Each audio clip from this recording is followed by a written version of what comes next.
Good evening, everybody. That kind of caught me off guard a little bit.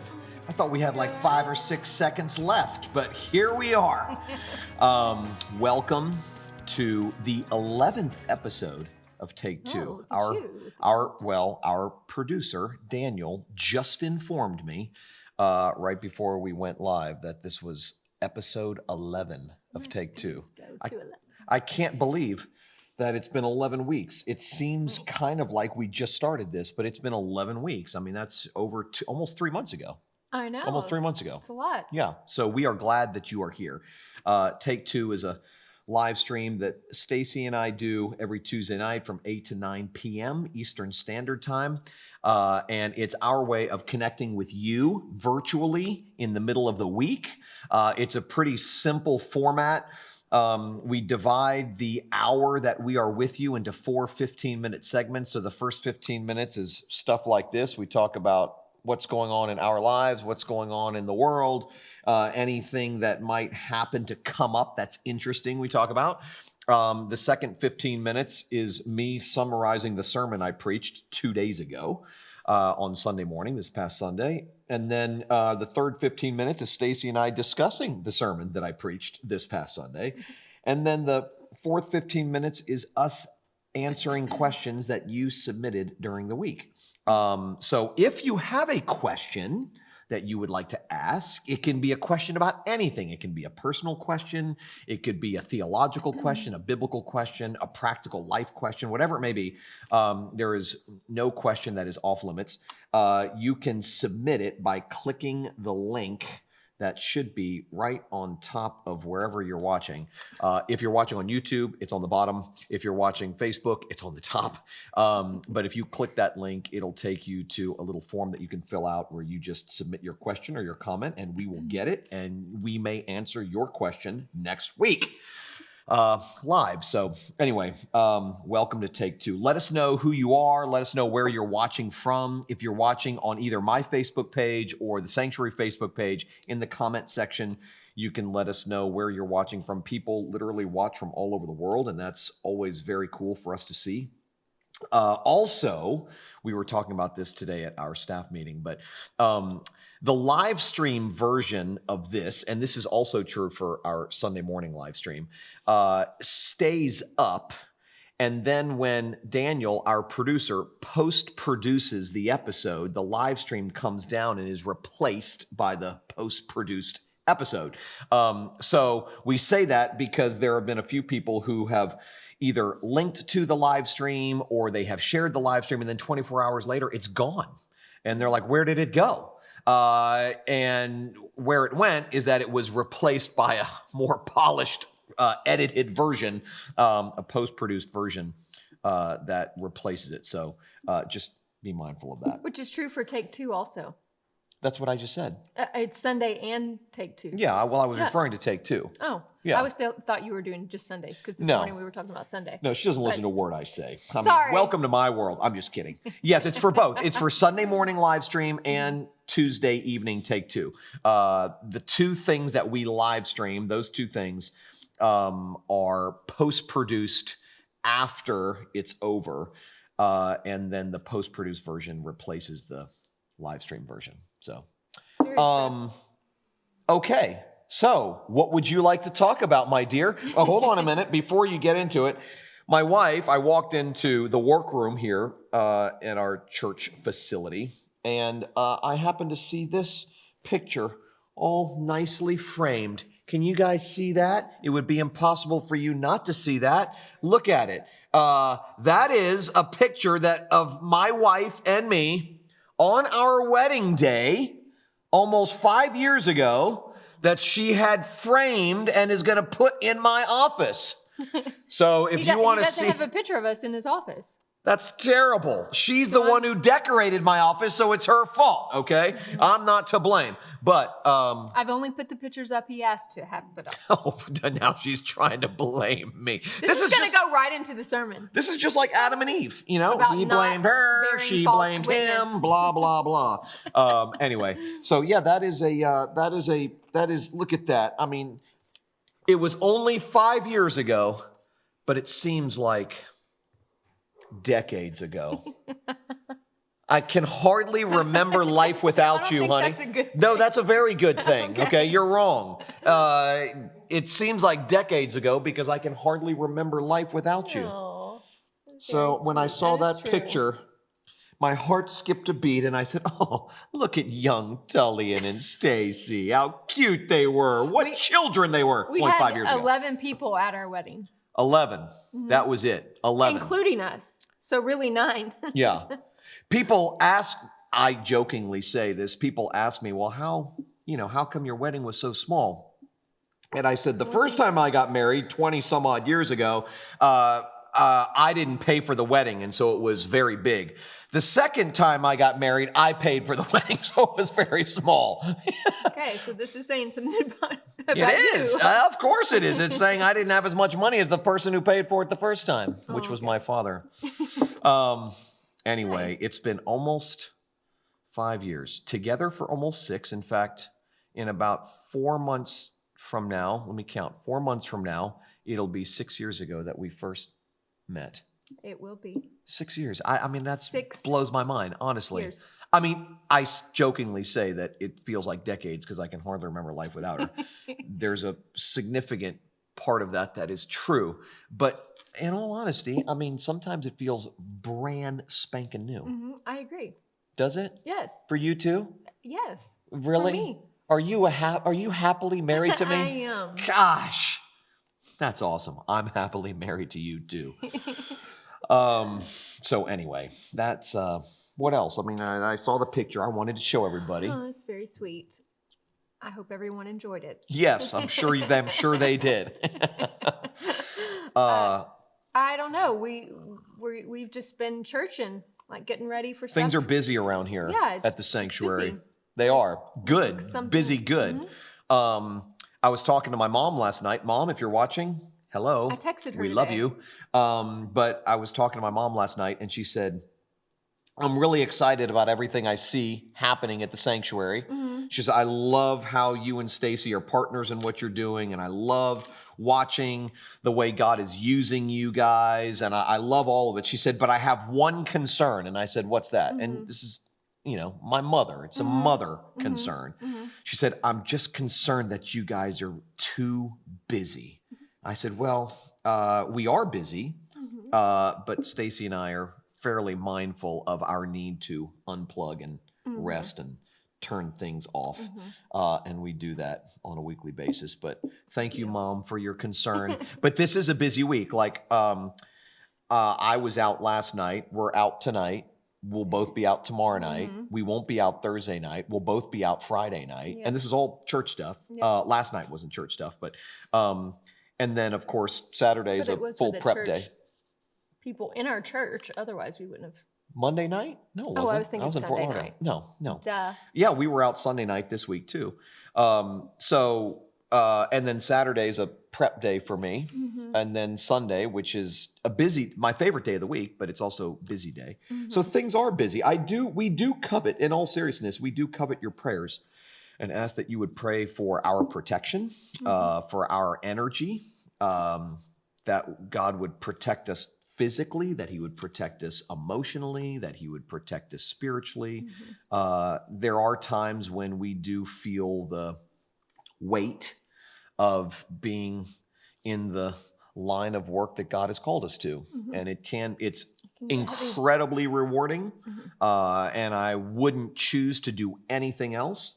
But yeah, I mean, just like anything else, it can be wearisome sometimes. And we feel that. Yeah. So your prayers are deeply appreciated. Yes. So when you remember Always. us specifically, and when you remember God's work here at the sanctuary, in it and through it, our reach here goes way beyond Jupiter, as many of you know, because you're not in Jupiter and you are feeling very much a part of what we do here. But that also adds some weight because we really feel deeply connected to people we've never known or never met before who live in other places, but who, for whatever reason, because of what God's doing here, really look to us in many ways for pastoral care. And how we do pastoral care at a distance is a brand new challenge for us. We're figuring this out on the fly. But But it's both, like I said, a huge privilege and an honor, but it's also challenging. So thank you for your prayers. Yeah. Um, do you want to touch on some stuff that's going on this week? Speaking of church work and church stuff, and because tomorrow night's men's and women's study. Yeah, if you're local, the women meet on Wednesday nights and the men meet on Wednesday nights. We all gather here at the church at 6:30, and then at 7:00, the women go with Stacie to do their study. They're studying the 10 Commandments. The men go with me, and we do our study, and we're going through my book, Jesus Plus Nothing Equals Everything. And our women's study is offered online, so even if you're not local, you can tune in online, and if you want to know how, comment below, and I'll hook you up. There you go, ladies. Men, we do not offer the Wednesday night study live for those who aren't here. Sorry. But for the women, that is something you can be a part of.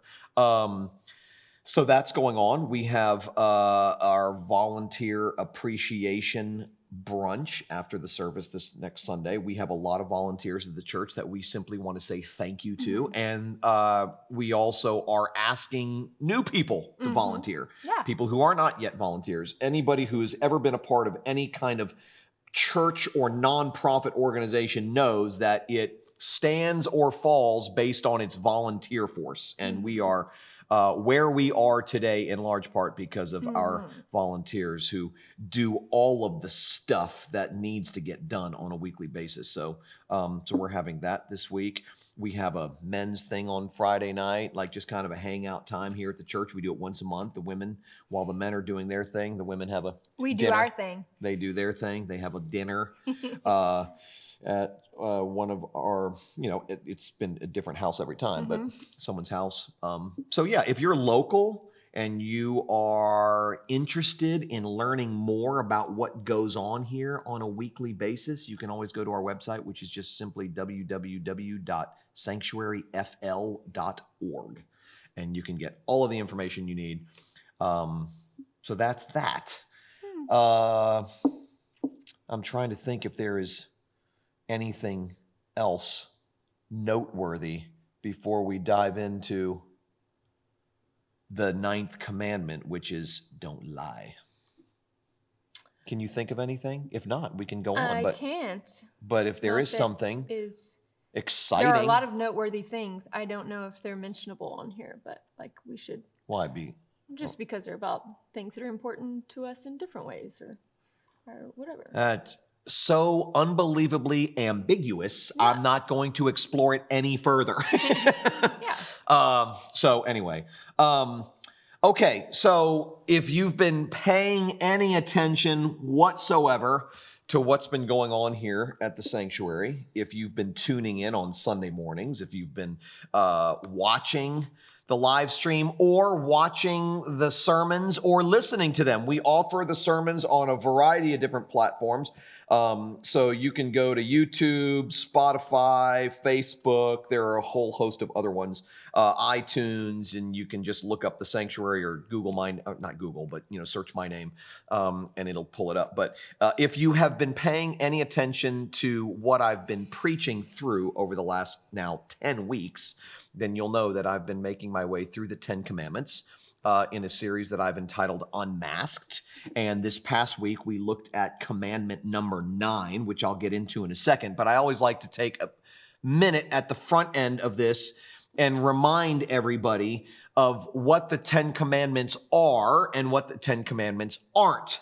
Oftentimes, if you grew up anywhere near church or Christian environment, you may have heard the 10 Commandments explained or taught as somewhat of a ladder that we climb in order to get more of God's love and blessings, that the better we are at keeping the 10 Commandments, the better God will be to us.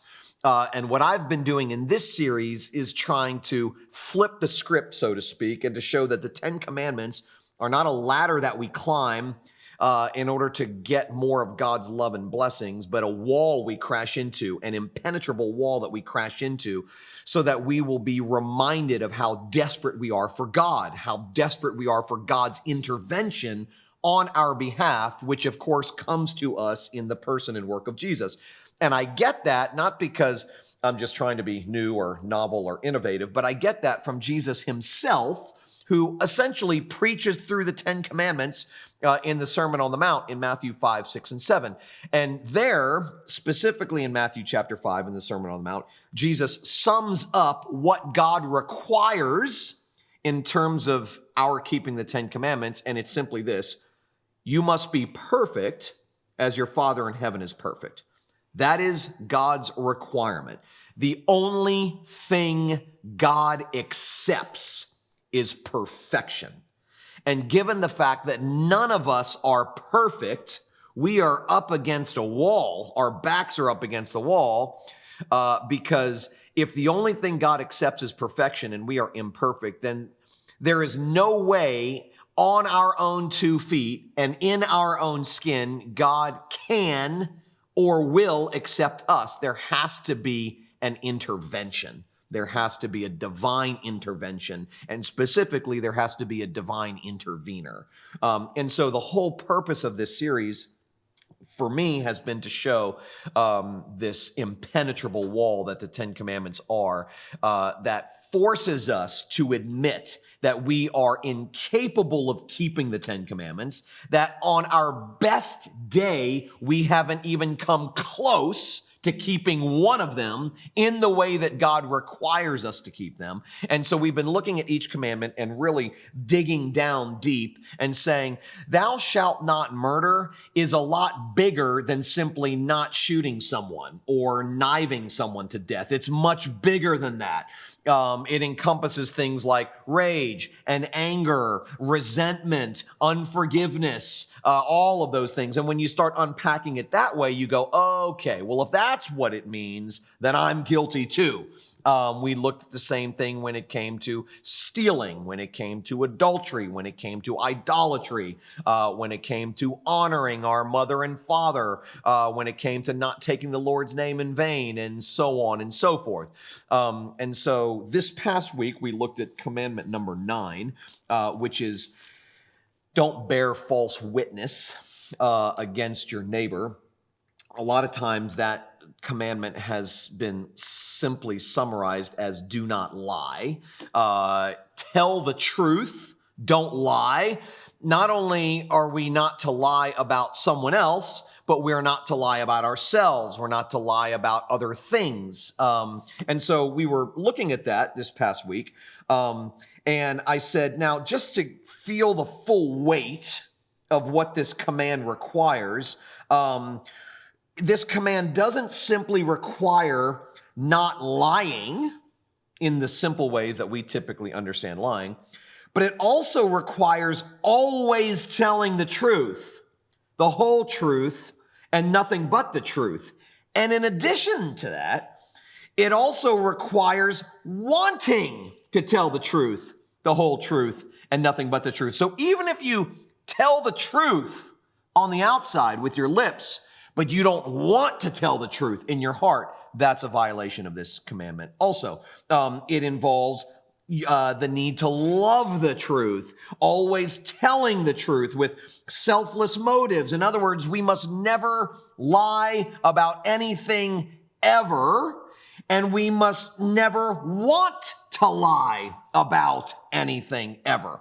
And so we looked at all of that and realized very quickly, okay, well, if that's what is required here, then all of us are guilty. Because even in those moments where I may be successful in telling the truth, there's always more truth to be told. And even though I may tell the truth, there may be something inside of me, a mixed motive that doesn't want to tell the truth. One of the examples I gave this past week was, let's see, I said we hide the truth, we bend the truth, and even when we speak the truth, we do so with mixed motives. Sometimes we tell the truth out of revenge.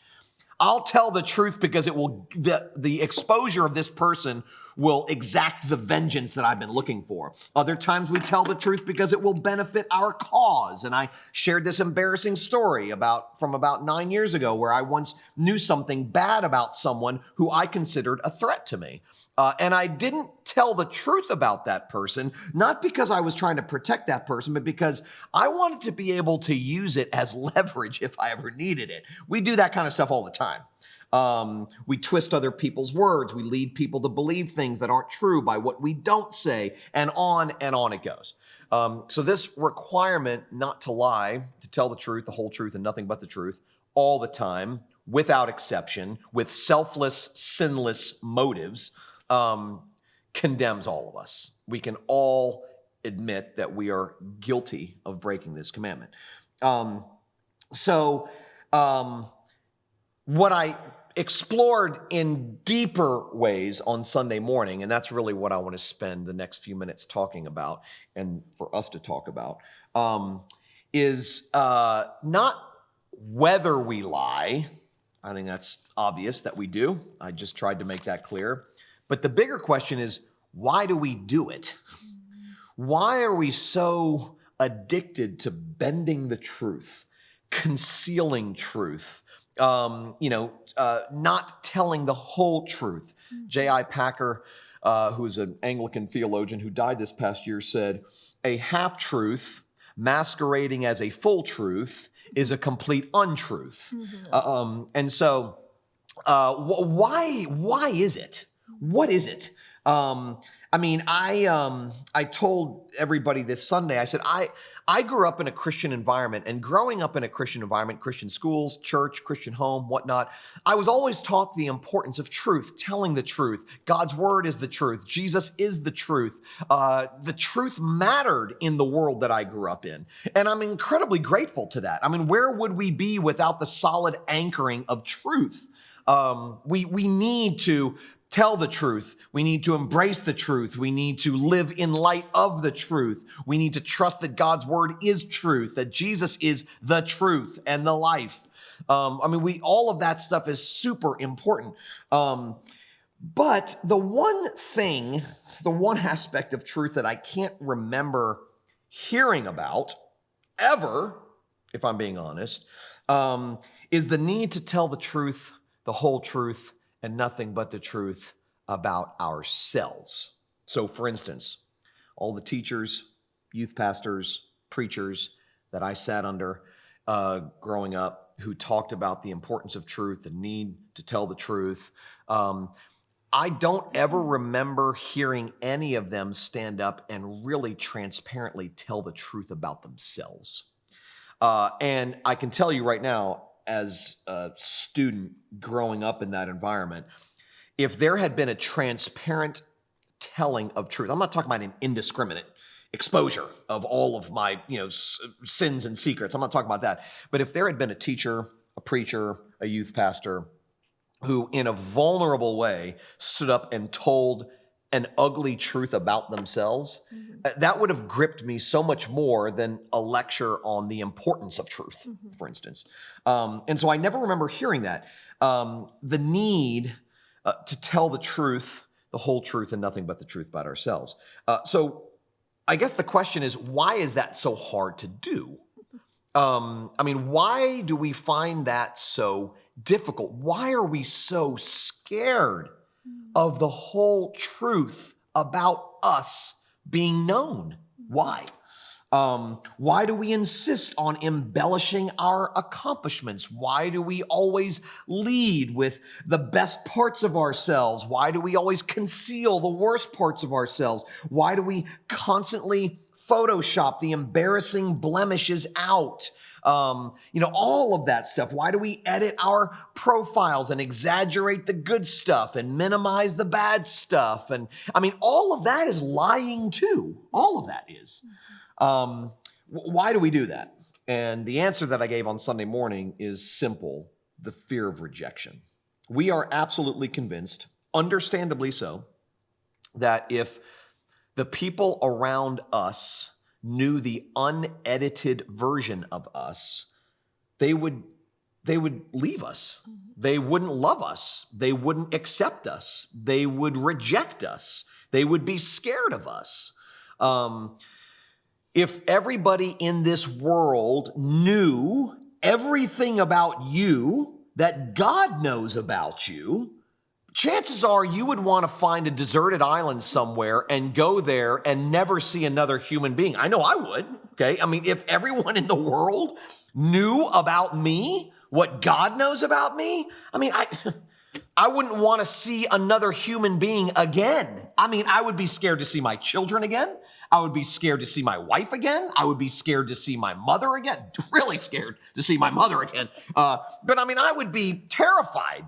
Why? Because if people knew me the way God knows me, they would run. And I think all of us could probably admit that that is true. There was a story that a friend of mine shared with me, a true story, by the way, that a friend of mine shared with me a number of years ago that I still find hilarious. And I honestly can't believe that I didn't include it in my sermon this past week. I just thought of it just now. I'm thinking, how did I miss this? Anyway, I know. I'll include it in next week's sermon, even if it doesn't fit, just to get it out. But Sir Arthur Conan Doyle, who wrote the Sherlock Holmes books, did this sociological experiment many, many, many years ago where he wrote, I think it was 10 letters, anonymous letters to 10 leaders, like visible public people in London. And all the letter said was, what was it? It was, all has been discovered, flee now. That's all it said, okay? And every single one of them left town. He didn't know anything about these guys, but he was like, I want to try this sociological experiment to see how guilty we know we really are. Like, what would we do if the whole truth about us were fully exposed? Well, we would flee also, I'm sure. So we're terrified that if people knew the whole unedited version of us, they wouldn't love us. I mean, the reason we lie, okay, is because we are deeply afraid of losing someone's approval, the approval of someone, the love of someone. And what that means is this, that under the sin of lying, okay, is the failure to believe that God accepts us fully and finally in Jesus. And that's what we really dug in deep with on Sunday morning. The beautiful truth that because of what Jesus has done for the unedited versions of us, in living and dying and rising again, and because of his work, we are now fully and finally justified, accepted, approved, unconditionally loved by God, not because of what we do, but because of what Jesus has done for us, because we are forever and finally accepted and loved by God. We don't have to run from the truth about ourselves anymore. In fact, that emboldens us to tell the truth about ourselves, because if I know that I have God's acceptance and God's love and that nothing can separate me from it, that means I can do without your acceptance and your love.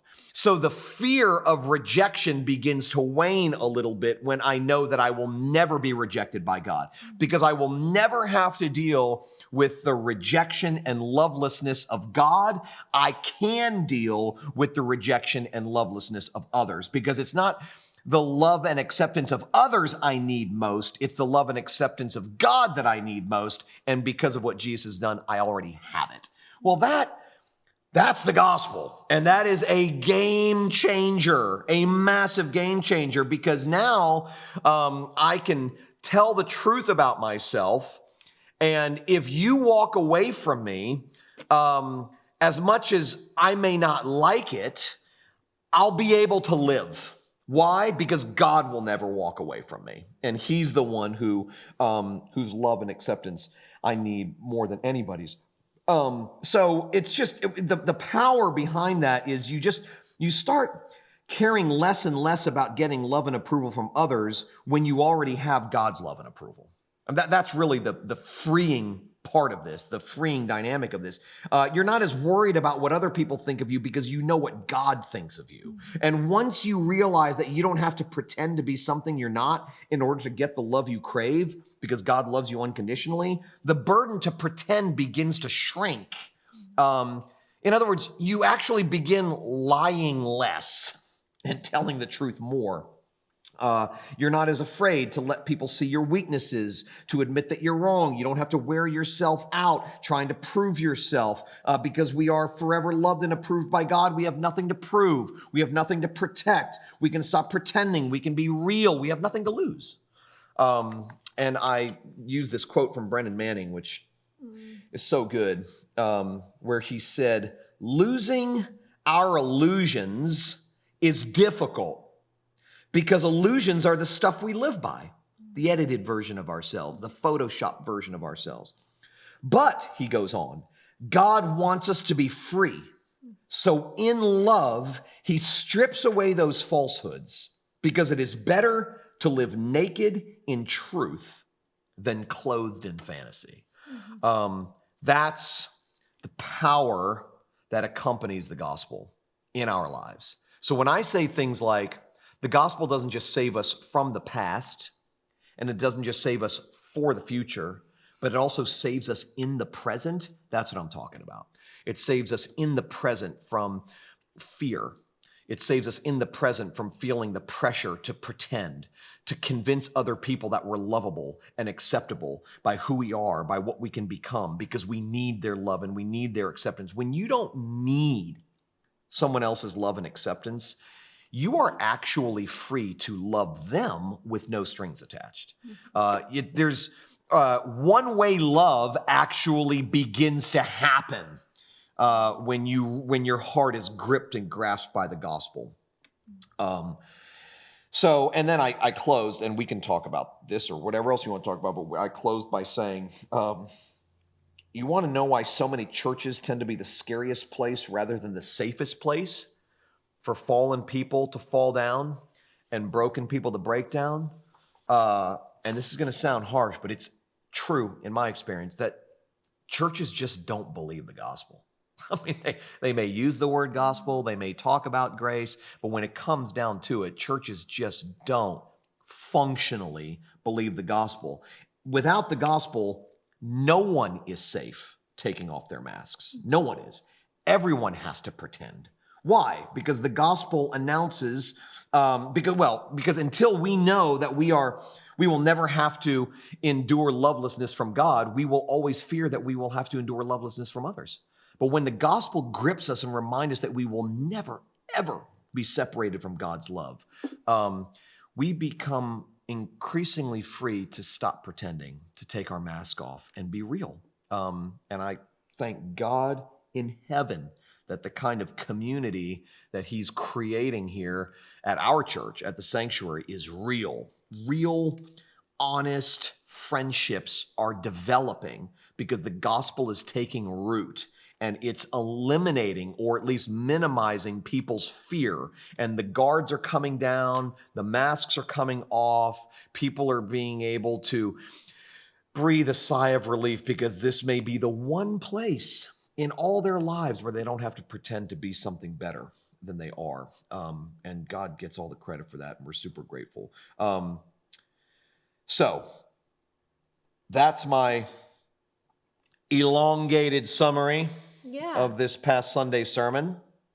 Well, what are your thoughts, honey? I want to go back to a couple things you said, like 3 different things, and one you just said, which is there are a lot of churches that people don't have this freedom in, that you're explaining, that they don't feel the need, that they do feel the need to lie and to wear masks. And we've said before, churches are one of the greatest places that teach people how to lie, because they teach you what is acceptable, what is approved, and how you can be loved. And it's you're going to have to lie about some things in order to be loved and accepted and approved in certain churches. And the reason when you said churches, I thought, well, the thing that is making up these churches are people and proclaiming Christians. And at the bottom of proclaiming Christians, you just described earlier, which is the second thing I want to go back to. And you said fear is a sin. And we have this because we fear rejection. And what came to my head is fear is the fruit of this vine that is attached to the root of all of our sin, which is unbelief. Right. Fear is just a fruit, another fruit. We have so many fruits that come off of fruit of unbelief. The fruit of unbelief.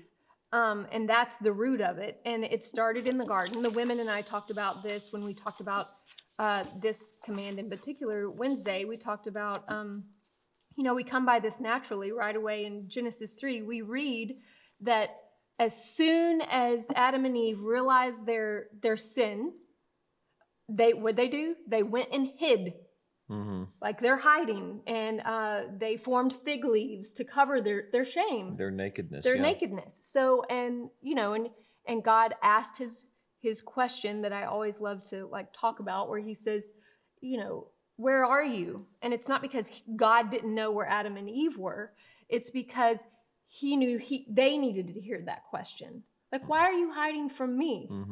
What, I know where you are, but why are you hiding from me? It's because they were fearful, not because he said you need to be fearful, because that wasn't his intent. His intent wasn't for us to be fearful. That wasn't his initial intent. Death wasn't, fear wasn't. He didn't intend those things for us, his creation. And the fact that we have those is proof that we were caught in this in between. And we have this unbelief.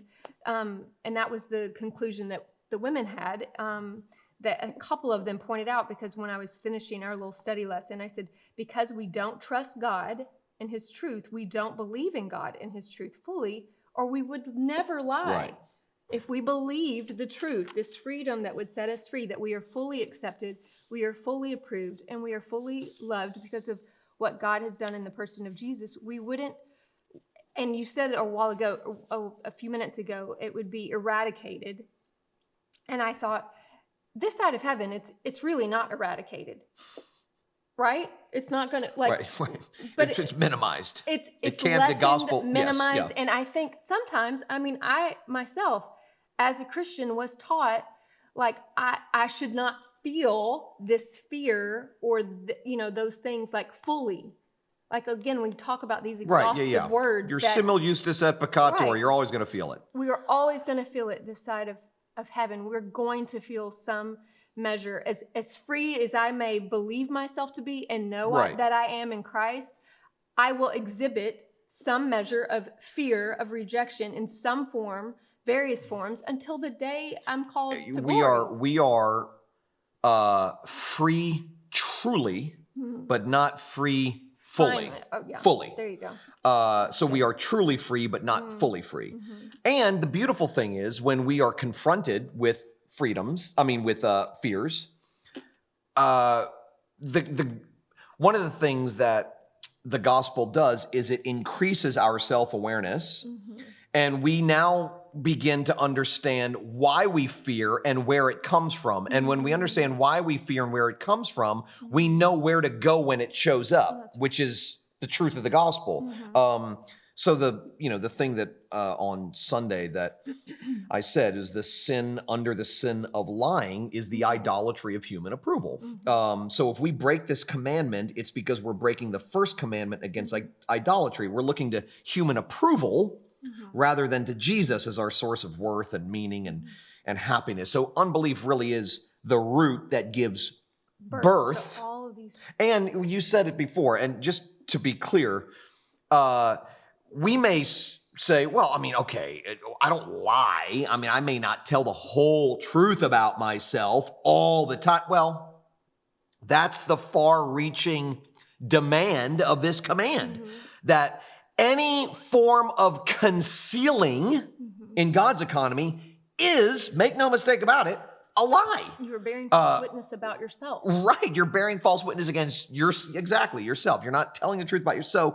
There will never be a time this side of heaven where we will feel completely free of all fear in telling the truth about ourselves. So even when I stood up this past Sunday and told an embarrassing truth about myself, which is something I do on a regular basis, whether I intend to or not, but there's still more to tell. Of course. And just to be clear too, telling the truth about yourself doesn't mean you indiscriminately dump on everybody around you. That's not what we're talking about, okay? We're talking specifically about what the 9th commandment requires. And what God requires, if we are going to take it upon ourselves to keep the 9th commandment, is that we will always tell the truth, the whole truth, and nothing but the truth about everything, including ourselves. And we must want to do it from a sinless, motivational structure of the heart, okay? Now, we're all guilty, okay? Now, when we start getting down to practical stuff and going, okay, but I mean, so what do my husband and I tell our kids? So for instance, we've had that question. Right, and I was talking to a guy today at the gym, and he said, we were talking about this. He and his wife got divorced. They have a small child. And he asked, I don't know what the appropriate measure of truth is to tell my child about why his mother and I got divorced. Well, that's a totally legitimate question. You don't sit them down and tell them everything, okay? That's not what it is. Then that would be breaking last week's commandment, which is do not steal, because you'd be stealing something from your children. Right. That's right. That's exactly right. And I use that as my own personal example. Right, that's exactly right. Yeah. So we're not talking about that. No. We're talking about what appropriate truth. Well, and we're actually not talking about how to make this work here. We're talking about what does God require of you if you are going to take it upon yourself to keep this commandment. And trust me, what it requires from you is so much more than you are capable of doing. You better trust someone else to do it for you, and someone has done it for you. That's the point. Yeah, totally. Because you're not going to do it. Good luck with trying to pull it off. No. As much as we think we understand truth and think we understand untruths, we don't. Like we only do to our limited degrees. I'm not saying that it doesn't reach far in certain directions, but our whole life is spent becoming more self-aware and more God-aware. And so we're constantly God is constantly uncovering truth about himself and revealing himself to us, because we couldn't even handle what he's going to give us this side of heaven all at one time. No, of course we not. Can't handle even just the little bit he's giving to us this side of heaven, much less revealing all the truth about ourselves. We couldn't handle all the truth about ourselves if we actually saw it and knew it as God knows it, like you said. And actually, I thought about when you just said that, God sees all my truth and he knows all my truth. And the truth about me that God knows is unacceptable to God. That's why Jesus had to come. Jesus is the only reason we are made acceptable to God. I mean, I just wanted to even clarify that a little bit more. Yeah. It's not because God sees Stacie and he goes, I know everything about her. I created her. I accept her. I love her as she is. My sin makes it impossible for him to accept me as I am and as he knows me fully in all truth. And so the reason Jesus came is because of all the truth about me that is sin and unbelief. So keep going, man. Go, woman, go. Listen. No, I mean, I think that's a lie that I have understood as Christianity has been taught to me. And I said it a couple weeks ago. It is, I understand the sentiment behind it. For instance, when we hear God loves you the way you are, I get that. That's a sweet sentiment, and I get that. But actually, it's so much better than that, okay? Because what if we get worse tomorrow? Will he love me then? What if I get a lot worse in a year from now? Will he love me then? So God loving me as I am might bring a little comfort, but it doesn't bring a lot of comfort. You know what brings a lot of comfort? And what is so much more sure than God loving me as I am? God loving me as Jesus is. Mm-hmm. That is a slam dunk. And accepting, for God so loved the world, but the reason I am accepted and I am totally reconciled to God forever is only because of Jesus. And that means, okay, that in order for God to disown us, mm-hmm. he would have to disown Jesus. Right. And since the Trinity, Father, Son, and Holy Spirit, is distinct yet inseparable, that is an impossibility. So I'll take it even a step further. God would have to stop being God to disown you if you are in Christ. So the whole point is we are made acceptable by Jesus. Jesus is the focal point. He's the author and finisher of our faith, Hebrews tells us. Fix your eyes on Christ. Don't look at yourself, Hebrews says. Don't look at yourself. Don't look at your performance. Don't look at what your failures. Don't look at your successes. Don't look at what you're doing. Don't look at this. Don't look at that. Fix your eyes on Jesus, the author and finisher of your faith. That's where you find hope. The moment you start looking to yourself for hope, like I'm better this year than I was last year. Well, that was me for a long time. And then it got really bad, really quick. So, my performance, my faithfulness, my obedience, my progress in the faith, however you want to describe that, is worthless. Okay, when it comes to acceptability before God, this whole thing is riding on the strong shoulders of Jesus. The whole thing. And if you really start to grasp that, your fear of rejection, like you said on Sunday and like you said again tonight, your fear of rejection, it doesn't eliminate it, but it lessens it more and more and more. The more I'm aware of myself and I'm not lying, I'm believing a lie that someone else has told me about myself or that I tell myself, because we lie to ourselves about ourselves. We lie to other people about ourselves. People lie. We bear false witness about ourselves. And we believe the false witnesses that people do about us, that say about us. Like, I believe some of the lies that are said. I will take that on and go, even though that's not true. Right. You've done the same thing. I've watched you do the same thing. Yes, I know. I know. In pain. Thank you for reminding me. But in pain, believing people's false witness about you. I know how, but we do that even though we believe lies. But we have a harder... believing a lie is being guilty of... Well, and that is the first recorded thing Satan ever did, and it's the first thing that we did in the garden.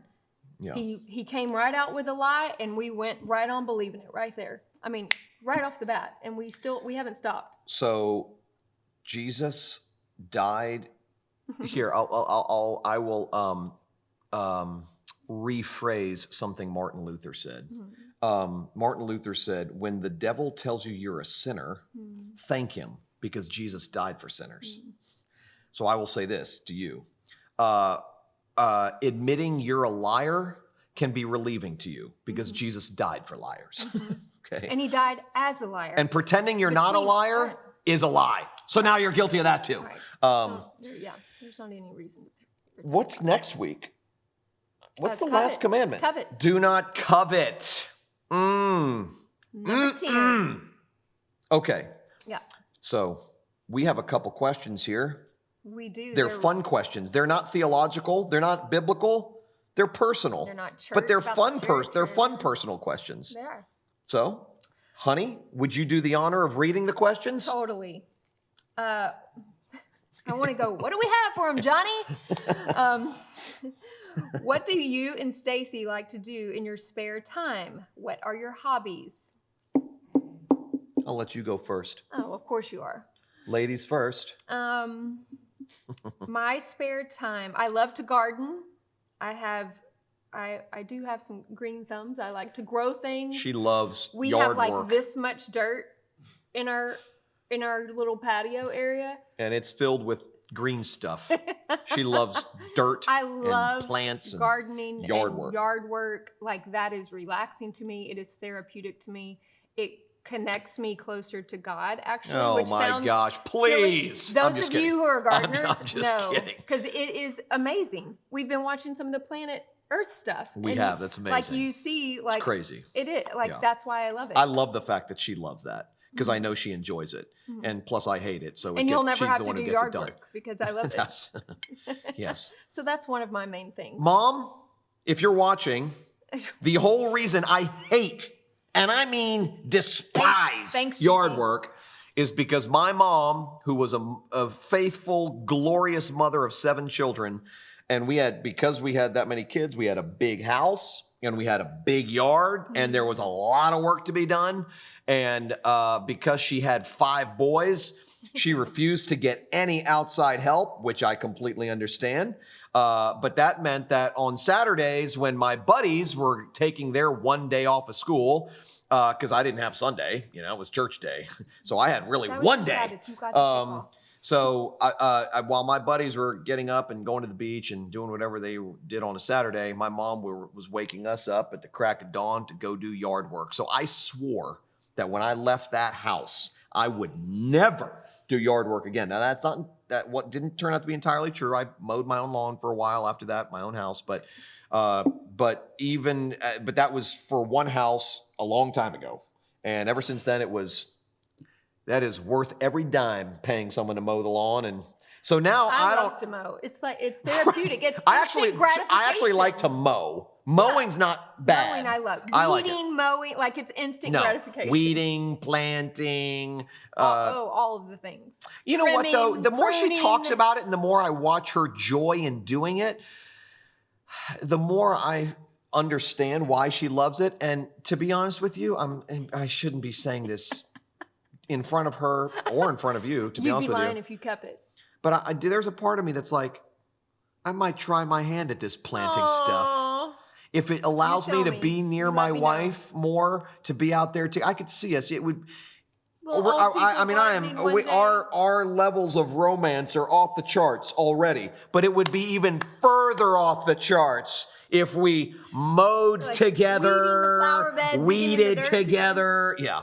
Anyway. No, we totally would. Okay, so Stacie likes to. That's definitely one of my top 3.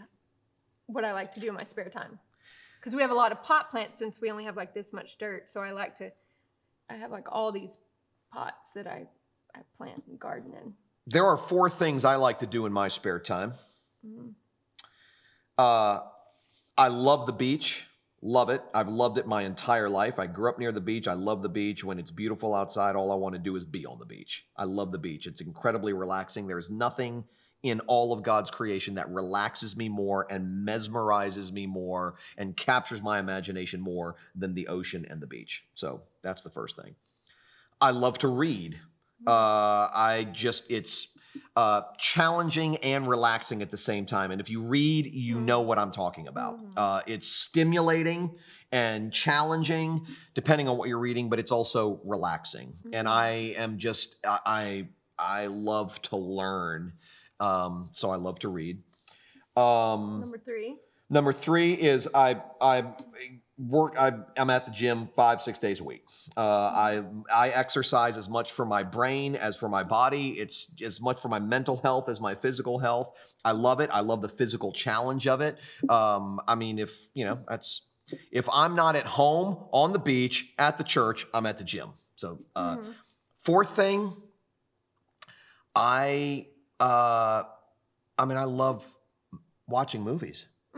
I just love movies. We both. So really, 3 of our. Because if I had to give my next one would be the beach. Yeah. My next one would be reading. Yeah. Like anytime I have spare time, I'm trying to see what it looks like outside, so I can go to the beach even if I'm by myself, or sit in the sun. But I really like to go to the beach. Yeah. Read. Yeah. I try to read in my spare time for the same reasons you said. Yeah. And then movies. Yeah. Like that's what. So 3 of the things. 4, she has 4. I have 4. 3 of the 4 overlap. 2 of the 4 do not overlap, which is, we're batting what? That's 75% there. Is that what it is? 75%. That's pretty good. It's pretty good. It's not bad. It's not bad. That's why we're so ridiculously happily married. Yeah, we're batting 75%. Exactly right. Okay. And now, let me also say this. Besides the yard work and the gym stuff, take those two out. Beach, movies, reading. Even though you read, I read, when it's not like we're reading together. But we discuss what we read together. And we have tried to read a couple things together. Yes, I love to. I've asked you, like, why don't you just read a chapter to me? Because I would like for you to read to me. You heard it here, folks. You heard it here. The pressure's on. So my eyes are getting bad. The pressure's on. I mean, what kind of man would I be not to respond to a request from a woman like this to read? Will you please read to me? I mean, that's a beautiful request. If I don't accommodate that request, I'm a real dirtbag, okay? So by this time, next week, take 2, episode 12, next week, I will be able to say I've read something to my wife. Something. I'm not going to promise what, but I'll read something. Okay. That's not fair. Okay. You were.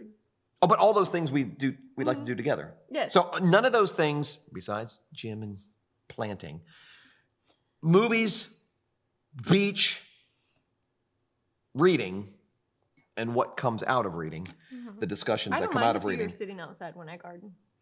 No, I'm not saying we wouldn't do that stuff together. I'm saying, those are not two things we do together in the same way. Right. But I wouldn't want to do all of the stuff I enjoy doing if I didn't do it with you. No. That's true. I believe you. Well, I know you do. I think the same thing. Well, okay. All right, what's the next question? What is your favorite food? Well, that's simple. What? You go first. No, you go first this time. No. Absolutely not. It's going to take you longer to answer because you like thousands of things. I like one thing. I mean, are you going to say that one thing? Do you know what it is? Chicken. All right, let me first say that there is a lot of foods that I like. There aren't a whole lot of foods that I eat because I'm very strict about what I eat. In fact, my wife's greatest complaint about me is 3 years ago. Right, so there are a lot more that have been added, okay, since that time. But at the time, when we were newlyweds and she only had one complaint. No, it wasn't a complaint. You said if there was one thing you would change about me. If there was one thing that you would change about me, what would it be? And I sat there and I thought for a second. She didn't think for a second. She blurted it out before the sentence even came out of my mouth. And what did I say? Well, you tell me. I said, I wish that you really loved all sorts of foods because I'm a foodie. I love to eat all kinds of, there's hardly anything I won't eat. And I wish that we could cook and eat together and enjoy food together because let me tell you something. If we cooked together, she would not enjoy the food. I can promise you that. Me cooking and you enjoying the food do not go hand in hand. I want to cook this new recipe because you have a limited amount of things that you like to eat, then no, that's not true. That's what I'm trying to make this distinction. Okay. There are lots of things that I like to eat. There are a few things I don't like to eat. I'm not a big fan. More than a few. I'm not a big fan of cooked vegetables. Although I'll eat. That is a big gamut. Go ahead. No, go. No, speak for me. Continue speaking for me. Not liking any vegetables is a large category. I will eat broccoli, green beans, and Brussels sprouts only from Longhorns. Okay, so those are 3. Okay. I will eat carrots if they're not cooked. All right, hold on. I'm going to finish. I don't know what other vegetables there are, but that's about my limit when it comes to vegetables. Okay. Meats, I like all meat, except I'm not a fan of fish. I like shellfish. So I like shrimp, lobster, crab, mussels, right? Is that what it is? Mussels? Yeah. I like all shellfish. Shellfish I like. But I don't like salmon. I don't like that. But you won't eat meatloaf. You do like red meat, but you won't eat meatloaf or stew. You won't eat certain things like chicken enchiladas or beef stew or chili. These are things with those things in them. True? So, as I was saying before I was interrupted, chicken, any form of chicken, red meat, steak, hamburger, whatever. You're right. There are certain textured red meats I don't like. Meatloaf I don't like because it's squishy. I'm not big. I like crunchy things more than squishy things. Okay, so texture is a huge, texture is a huge thing for me. I love all sort of ethnic food. I love any kind of Asian food. I love Italian food. I love Mexican food. I love Spanish food. So there are a lot of things that I like. They're almost all desserts I like.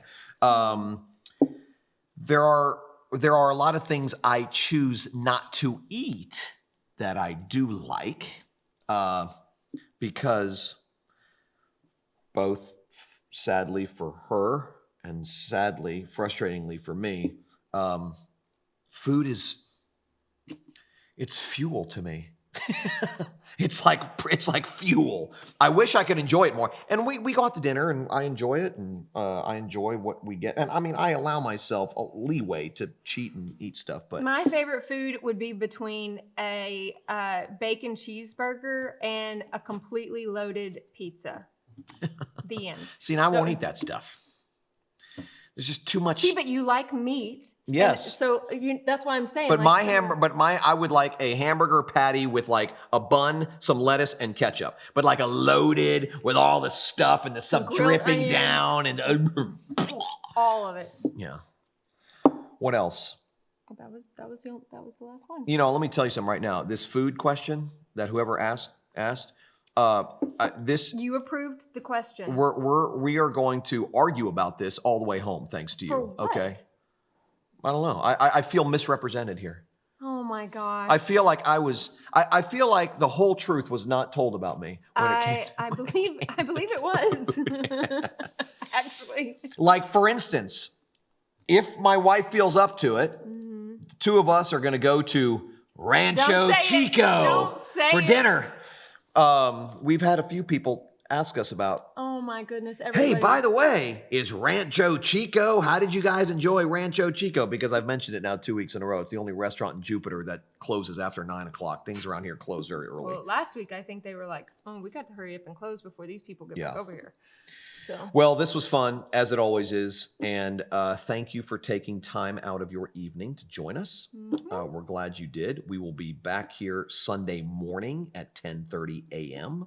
My good friend Samuel Down from Dallas, Texas, will be back leading worship for us. Awesome. I will preach on the 10th commandment. It is also Palm Sunday. Yeah. So we're excited about that. And then next Tuesday from 8 to 9 p.m. Eastern Standard Time, right here, we will come back to you. So we hope you have a good rest of the week, and we will see you on Sunday.